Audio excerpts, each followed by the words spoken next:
பிரியமானவர்களே, உங்கள் அனைவருக்கும் இயேசுவின் நாமத்தில் வாழ்த்துக்கள், இறை ஆசீர்.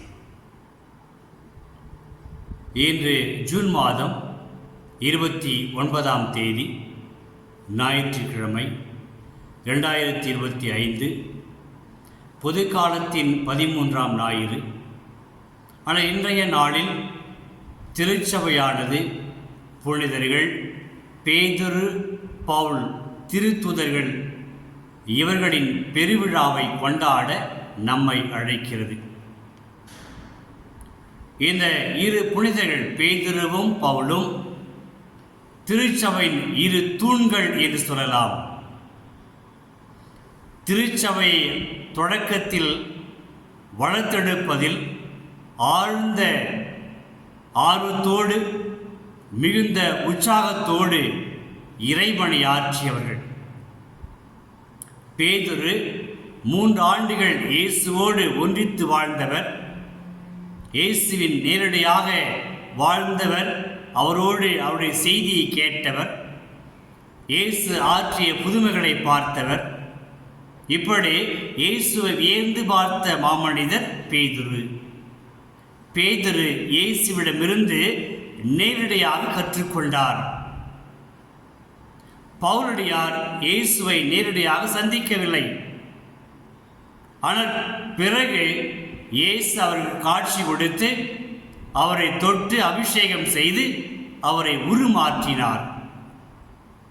ஆனால் இந்த இரு புனிதர்களும் தொடக்க திருச்சபை அந்த தள்ளாட்டத்திலிருந்து, அவநம்பிக்கையிலிருந்து அதை உறுதிப்படுத்தி இயேசு உயிர்த்த ஆண்டவர், இயேசு மெசியா இறைமகன் என்று உறுதிபட தெரிவித்து வாழ்ந்தவர்கள்.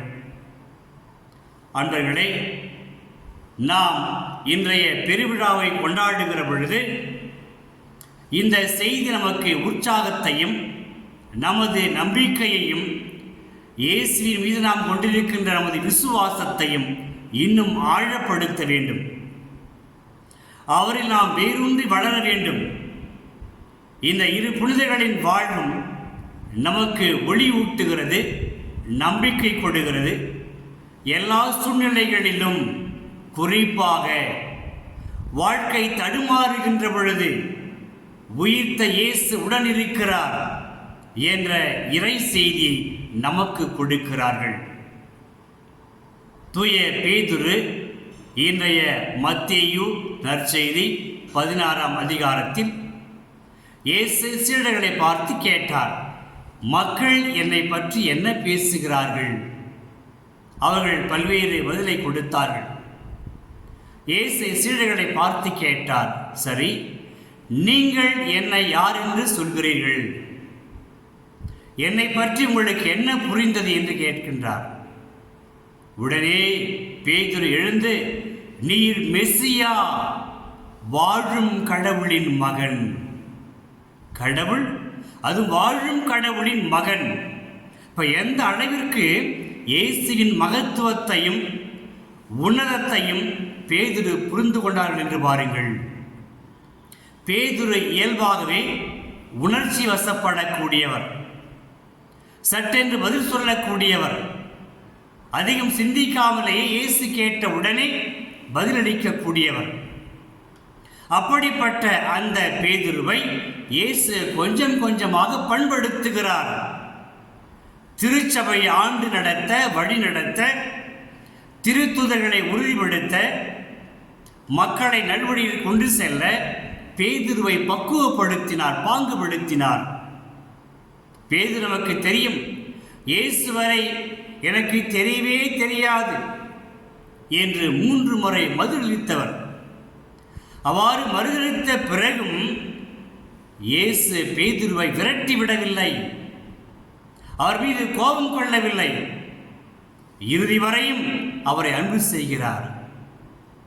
இப்படி இந்த நிலையில் இருக்கின்ற இந்த குணம் கொண்ட பேதுருவை இன்றைய நற்செய்தியில் நாம் பார்க்கிறோம். பேதுரு, நீ என்னை மெசியா, வாழும் கடவுளின் மகன் என்று சொன்னாயே, அது உன்னுடைய அறிவை வைத்து நீ சொல்லவில்லை, கடவுள் உனக்கு வெளிப்படுத்தியிருக்கிறார்.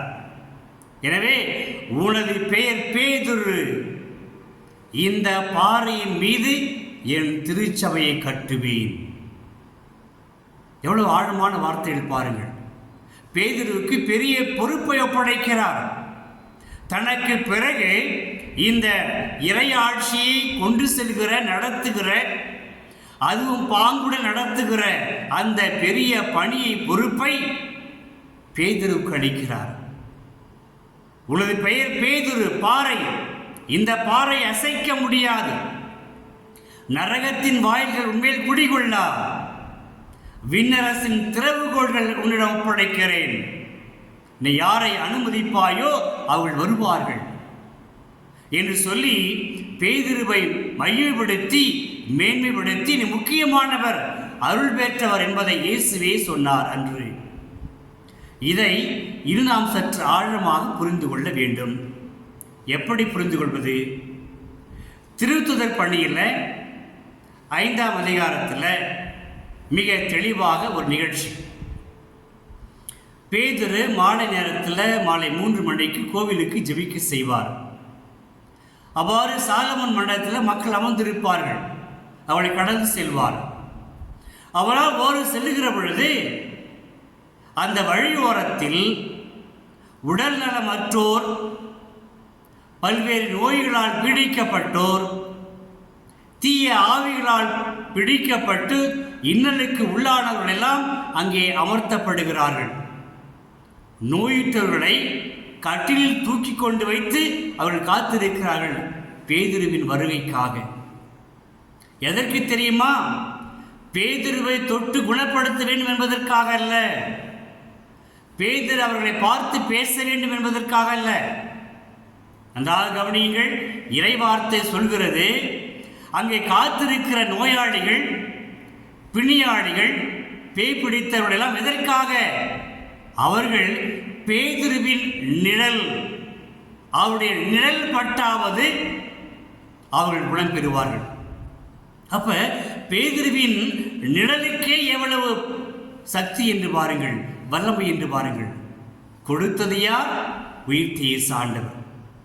அந்த இயேசுவின் பிரசன்னமும் பேதுருவுக்குள் இருந்தது. அதனால்தான் பேதுருவின் வார்த்தைகள் மட்டுமல்ல, பேதுருவின் உடனிருப்பு மட்டுமல்ல, அவருடைய நிழல் கூட மக்களுக்கு சுகத்தை அளித்தது, பிணிகளை போக்கியது, தீய ஆவிகளை விரட்டியது, அவர்கள் நலம் பெற்றார்கள். இப்போ புரியுதா இயேசு சொன்ன வார்த்தைக்கு அர்த்தம்? உன் பெயர் பேதுரு, பாறை. இந்த பாறையின் மீது நான் திருச்சபை கட்டுவேன். ஆம், கட்டினார் இயேசு, இன்றும் கட்டி கொண்டிருக்கிறார். அதான் பேதுருவினுடைய வாழ்வு. இரண்டாவதாக தூய பவுலடியார். பவுலடியார் இயேசுவை முன்புறமாக எதிர்த்து போராடியவர்.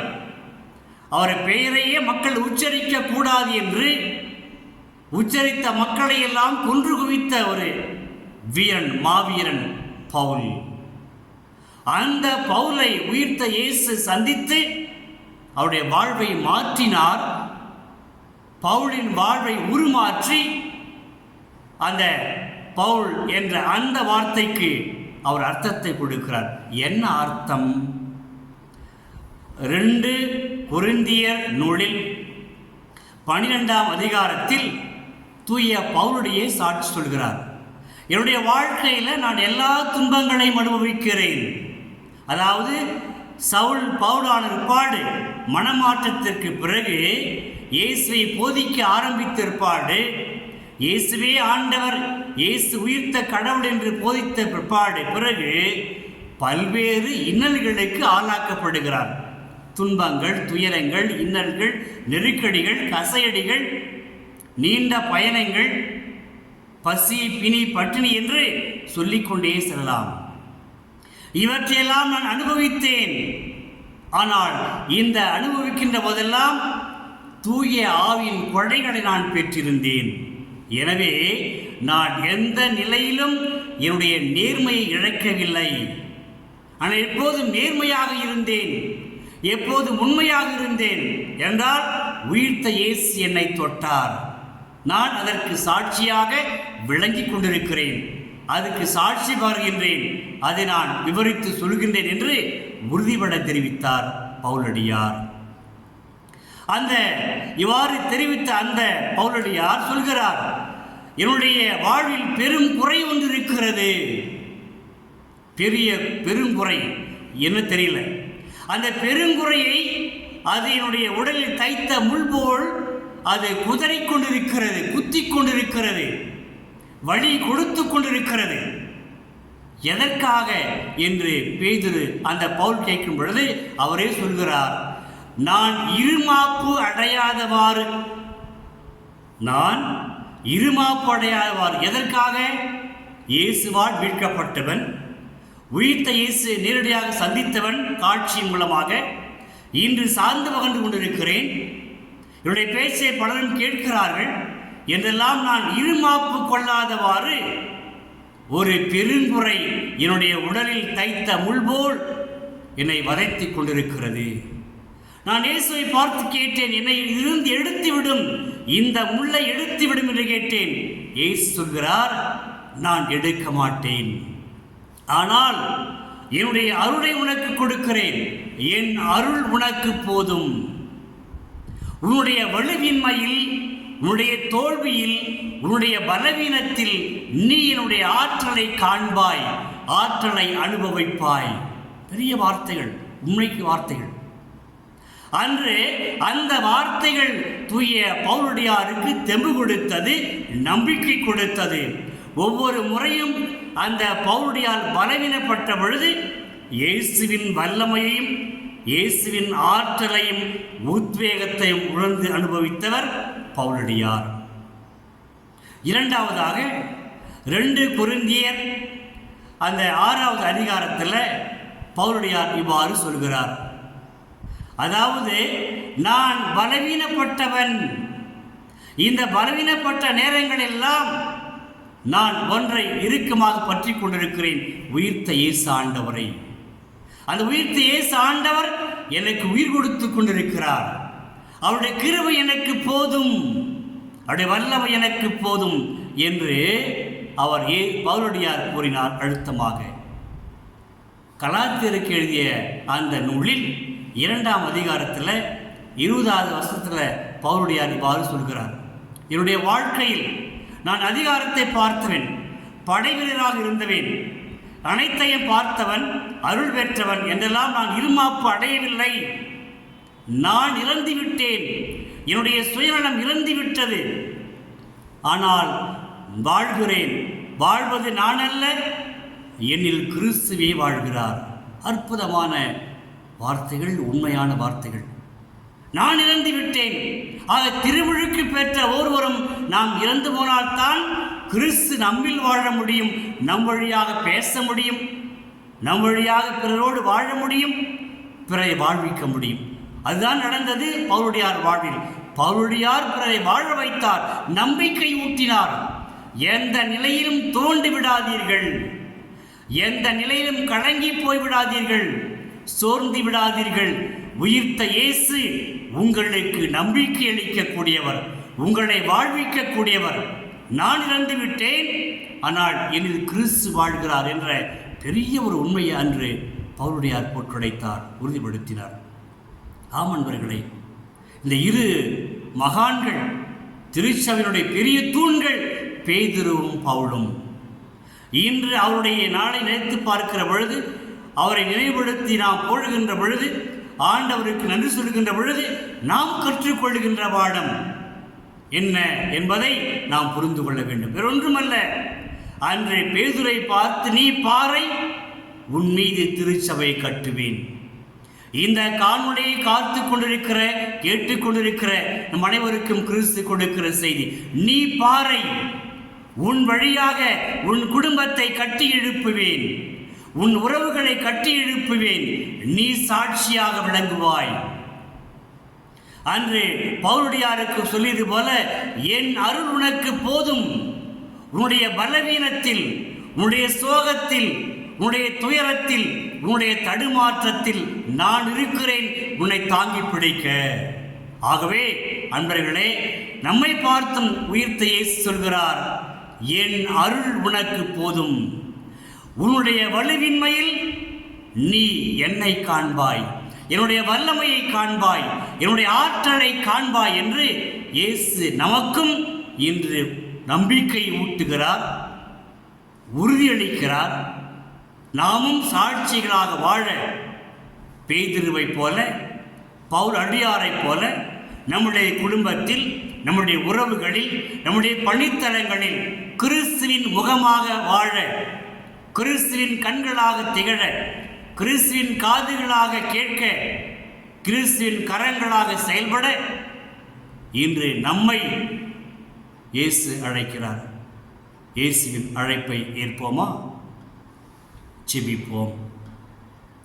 பிரியமுள்ள தந்தையை, உம்மை போற்றுகிறோம், வாழ்த்துகிறோம், ஆராதிக்கிறோம்.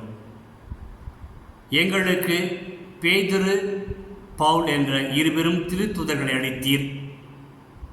அவர்கள் வழியாக அன்றும் இன்றும் திருச்சபைக்கும் எங்களுக்கும் நீர் நம்பிக்கை ஊற்றி எங்களை வாழ வைத்துக் கொண்டிருக்கிறீர். நாங்கள் தடுமாறுகின்ற போதெல்லாம், சோதனைக்கு உட்படுகின்ற நேரங்களிலெல்லாம் நாங்கள் பலவீனப்பட்டு நம்பிக்கை இழந்து சோர்ந்து விடாமல் நாங்கள் உமது கரம் பற்றி நடக்க, என் அருள் உமக்கு போதும், உன்னுடைய வலுவின்மையில், உன்னுடைய தோல்வியில், உன்னுடைய பலவீனத்தில் நீ என்னுடைய வல்லமையை காண்பாய் என்று உறுதியளிக்கின்ற தந்தையே, உமக்கு நன்றி கூறுகிறோம். எங்களோடு தொடர்ந்து பயணித்திரளும், எங்களையும் எங்கள் குடும்பங்களையும் வாழ வைத்திரளும் தந்தையே. இவற்றை உம்மகன் இயேசு கிறிஸ்து வழியாக ஜெபிக்கிறோம் தந்தையே. ஆமேன், ஆமேன், ஆமேன். இறைவார்த்தை விதையாக